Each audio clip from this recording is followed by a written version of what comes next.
my name is Olga Mashinsky, and I'm going to be talking about understanding and managing anxiety in college. Picture this: you're sitting in class before a big exam, your heart beats too fast, your hands feel shaky and sweaty, and your mind suddenly goes blank. You know the answer, but anxiety takes over. For many college students, this isn't out of the ordinary experience, it's an everyday challenge. Today, I will be exposing and talking about how understanding and managing our anxiety can improve not only our mental health, but also our academic performance and student success. First, I'll talk about what anxiety really is and how to identify its symptoms. After this, I'll explain how anxiety can affect students both academically and personally. Finally, to include, I'll share some research and techniques that can help manage and even use anxiety in positive ways to benefit us. Let's start by understanding what anxiety actually is.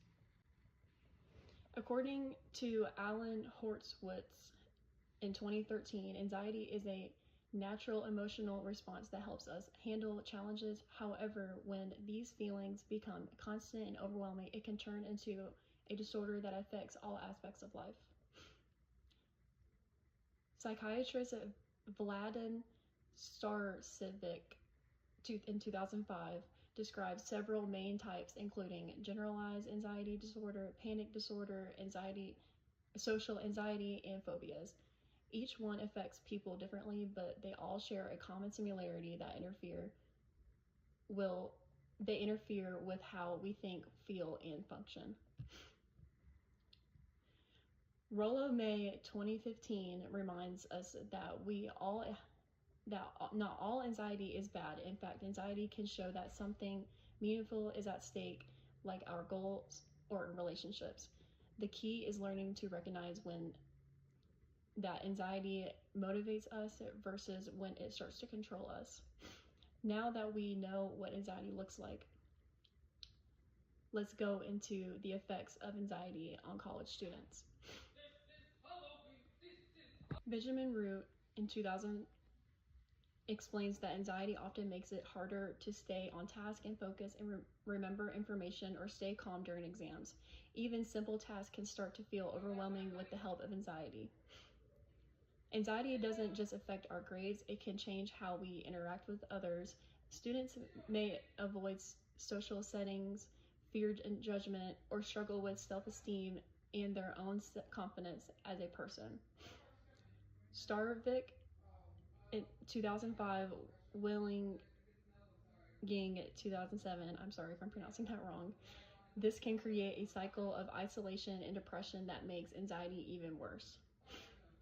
If left untreated, serious cases of anxiety can lead to depression, physical stress symptoms, and even burnout. Horowitz in 2013. That's why recognizing and addressing it early is so important and vital to creating a solution that works for you. Now that we've explored what anxiety looks like and how it affects students, let's go into coping strategies and treatments for anxiety. Rollo May in 2015 offers a positive view. Instead of running from anxiety, we can learn from it.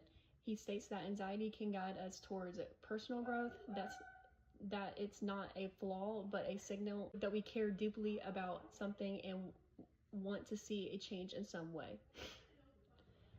According to Root in 2000 and Starvik in 2005, there are many effective treatments available, from therapy and medication to mindfulness and stress reduction programs. Asking and seeking help doesn't mean weakness. It means taking control of your well-being and your care about your state of mind.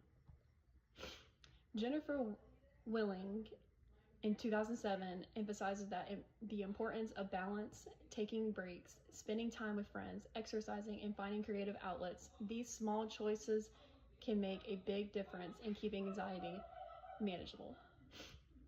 So far, we've looked at what anxiety is, how it impacts us, and how we can manage it. Now for my conclusion. Anxiety is something most of us will experience, especially in college. But when we learn to recognize its signs, understanding its effects, and use healthy coping strategies, we can we can transform anxiety from a barrier into a motivator. Rollo May once said, "Anxiety is the dizziness of freedom." It reminds us that even in moments of fear, we have the freedom to choose to breathe, to act, and to grow. Thank you for watching.